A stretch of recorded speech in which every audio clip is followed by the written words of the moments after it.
Hare Krishna. Welcome to our channel, Bhagavad-gita. Here it is, because we have it. Bhagavad-gita as it is.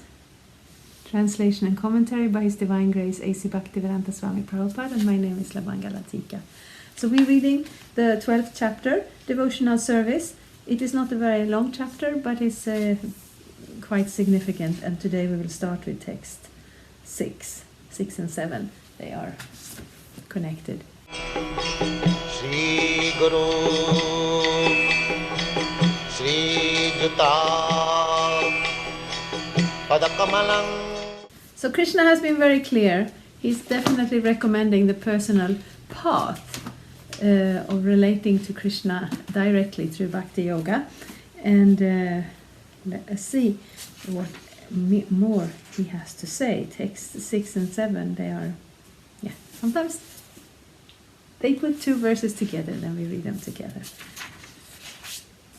Yetu sarvani karmani mai sanyasya matparaha ananyeneva yogena mang dhyayanta upasate tesham ahang samudharta mrityu sangsara sagarat bhavami nachirat partha maya veshita chetasam.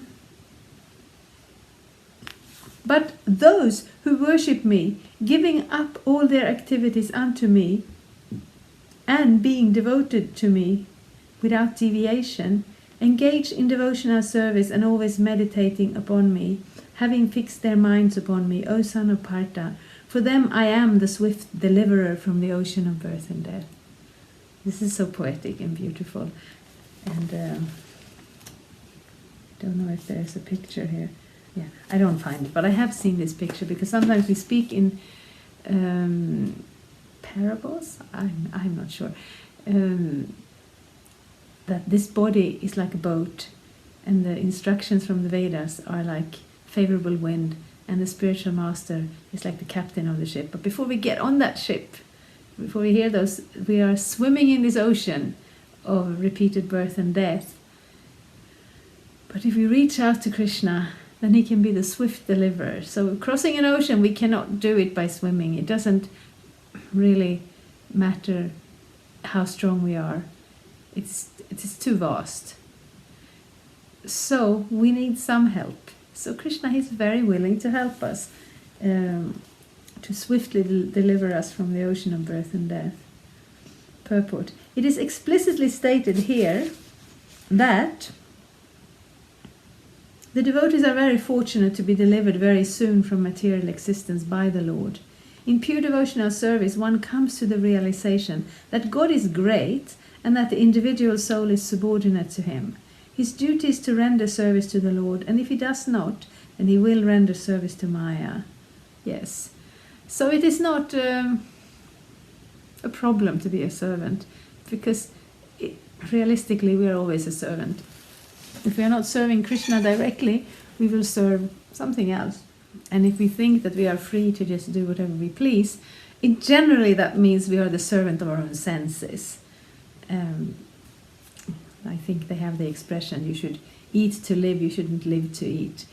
The understanding is that we are human beings, we are not just meant for sense pleasure.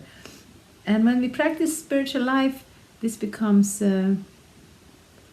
realized, this becomes understood, that there is something beyond the senses. There is that connection from the soul to God that becomes quite tangible once one starts to practice. Well, I shouldn't say Bhakti Yoga, according to the Bhagavad-gita, is the only way, because I think in every religion, when you turn to God and you dedicate your life to serve God, you will definitely come into contact with God and realize that that is a level of existence that is beyond what you could experience in this world. So we are servants, and we don't mind that, because we're always servants. But since we're always servants, we prefer to serve Krishna, because that is the best service. As stated before, the Supreme Lord can be appreciated only by devotional service. Therefore, one should be fully devoted. One should work only for Krishna. It does not matter in what kind of work one engages, but that work should be done only for Krishna. That is the standard of devotional service. The devotee does not desire any achievement other than pleasing the Supreme Personality of Godhead. His life's mission is to please Krishna, and he can sacrifice everything for Krishna's satisfaction, just as Arjuna did in the battle of Kurukshetra. The process is very simple. Yes, first we're hearing that and say, "Ooh, Arjuna, he had to go on the battlefield and kill everybody because he had to sacrifice to Krishna. Who are we going to have to kill?" No, we don't have to kill anybody. Absolutely not. What we have to do is dedicate our lives to Krishna's pleasure, and we will find that will create the greatest level of satisfaction in the heart as well. So even if we don't have a fully pure motivation to start off with, it is certainly worth to give it a chance, just for the fact alone that it's described somewhere, and I don't remember the Sanskrit word for it, but the spirit soul is by nature seeking pleasure, seeking happiness.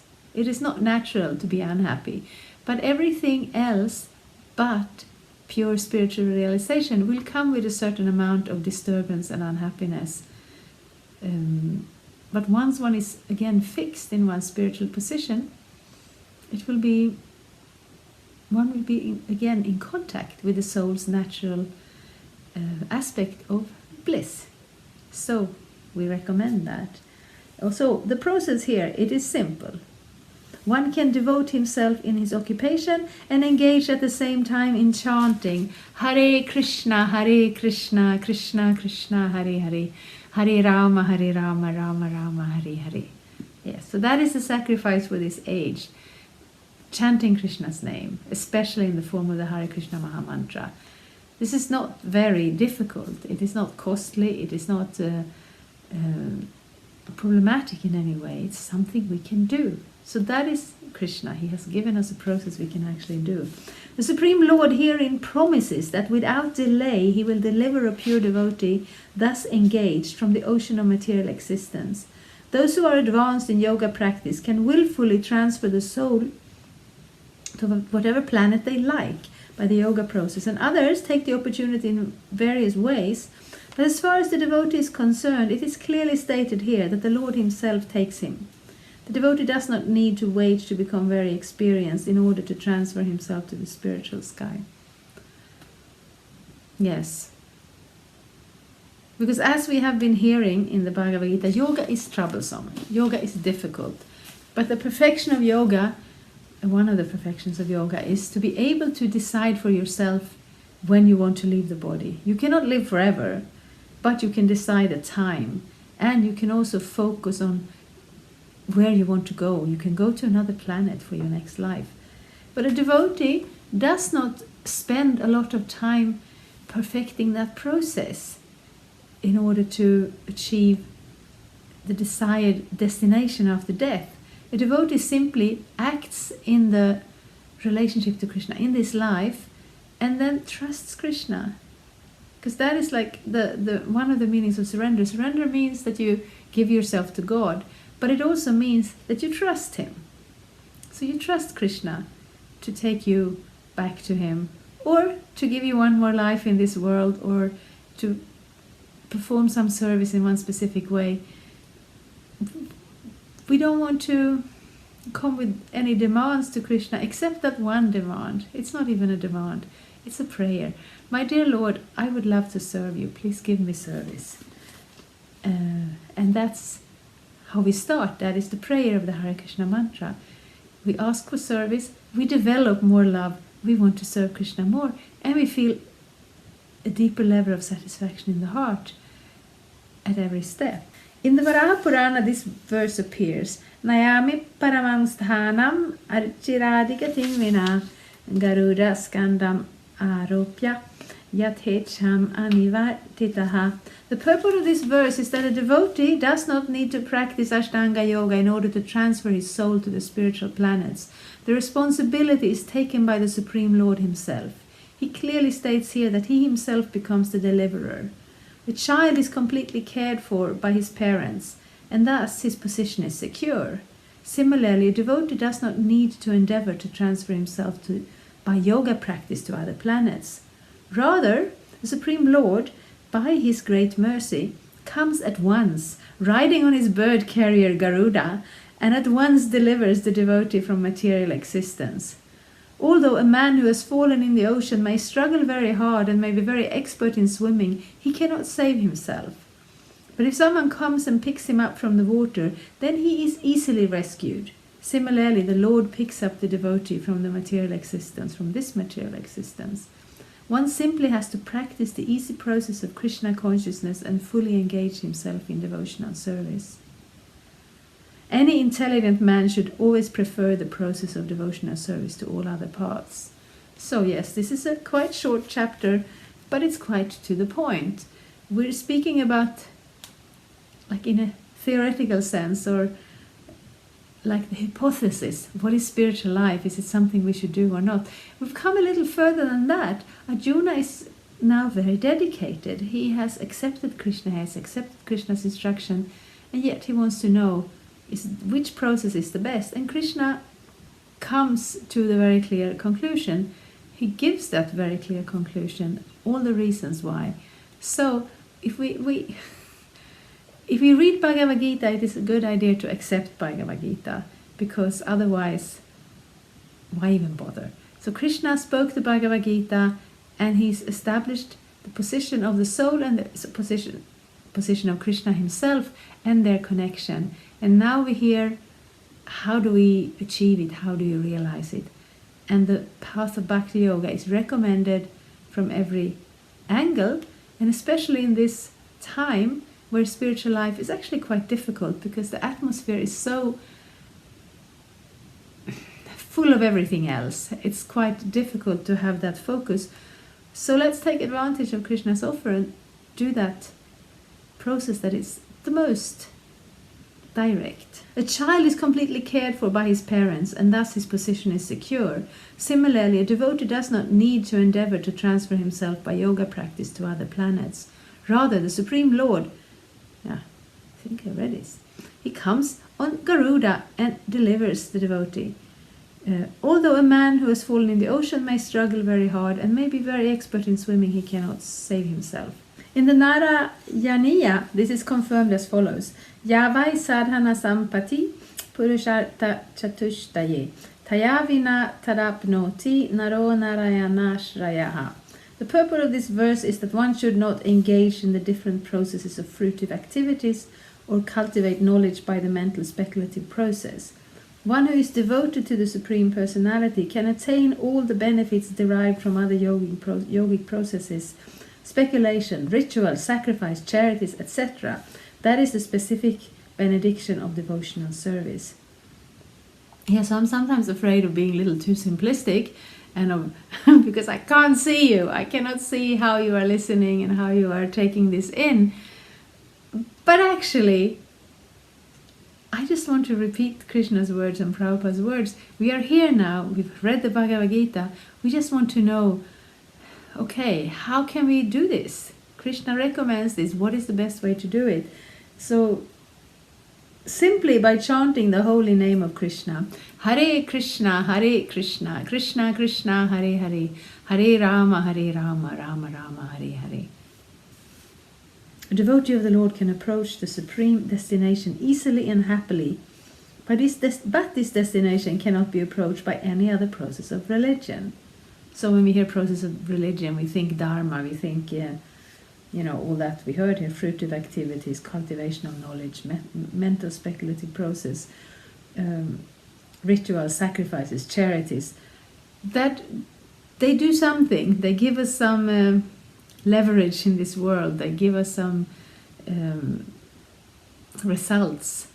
But the ultimate result is not a result that we build for ourselves. The ultimate result is that we clear away all the illusions that we are carrying in this world, so that we can see ourselves for who we really are, we can see reality for what it really is, and we can see Krishna, in whom everything rests and from whom everything has come.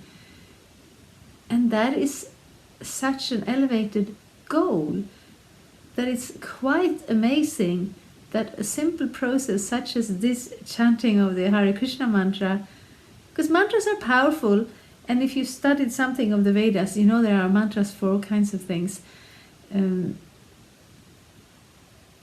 now we're here in practice that Prabhupada is recommended. Meditate on this mantra and everything else will clear up so that we can actually approach Krishna and realize that relationship we have with him easily and happily. All those are Bhagavad-gita verses. You can go back and find them. The conclusion of Bhagavad-gita is stated in the 18th chapter. Sarva dharmam parityaya mamekang saranang vraja ahang tvang sarva bhapebhyo mokshayishyami ma suchaha. One should give up all other processes of self-realization and simply execute devotional service in Krishna consciousness. That will enable one to reach the highest perfection of life. There is no need for one to consider the sinful actions of his past life, because the Supreme Lord fully takes charge of him. Therefore one should not futilely try to deliver himself in spiritual realization. Let everyone take shelter of the Supreme Omnipotent Godhead Krishna. That is the highest perfection of life. Yes. So I don't want to cover those end words here. I want to let the potency of those words sink in, and please take a moment and meditate upon them and try to take the recommendation of practicing Krishna consciousness, if not for any other reason, to see if it holds true what Prabhupada is saying. Thank you so much. Hare Krishna. Thank you for watching. We aim for updates every Tuesday and Friday. Please come back. If you have any questions or comments, please leave them down there. We also have some links and information for you. And there is, of course, the subscribe button. Thank you. Hare Krishna. I'm a Hare Krishna, and I approve this message. Subscribe. Hare Krishna, Krishna Krishna, Hare Hare, Hare Rama, Rama Rama.